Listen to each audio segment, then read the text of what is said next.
காலையில் எங்கள் வீட்டில் இன்றைக்கி ஸ்பெஷல் இட்லி. இன்றைக்கி பாருங்கள், நல்ல பல்லாரி வெங்காயம், தக்காளி, பட்டை மிளகா இதெல்லாம் போட்டு நல்லா வணக்கணும்.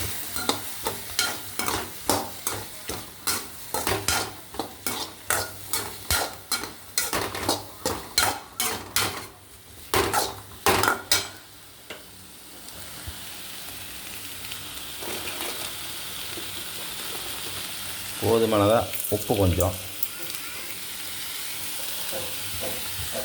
சில பேர் கடலைப்பருப்பு, வெந்தயம், கடலைப்பருப்பு, உளுந்தம்பருப்பு, உடைச்ச உளுந்தம்பருப்பு போட்டு கொஞ்சம் எண்ணெயில் வணக்குவாங்க.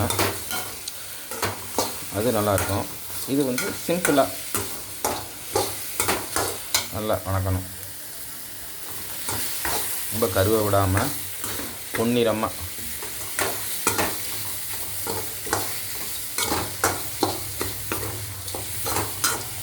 ரொம்ப இதாகிடுச்சுன்னா கொஞ்சம் நல்லெண்ணெய் லைட்டாக ஊற்றிக்குங்க.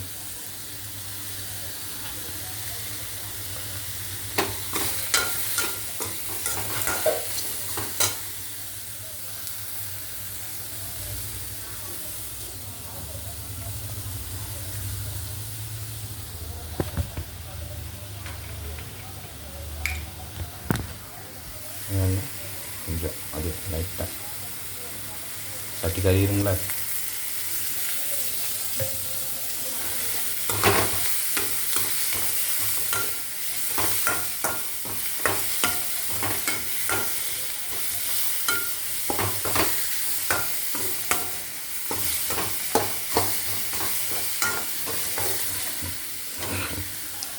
இதை அப்படியே எடுத்துகிட்டு அப்படியே நான் இது நல்லா ஃபேன்லேயே வெளியிலேயே வச்சு ஆற வச்சுவிட்டு அப்படியே மிக்சியில் போட்டு அடித்து அப்படியே தாளித்தா தக்காளி சட்னி அருமையாக இருக்கும்.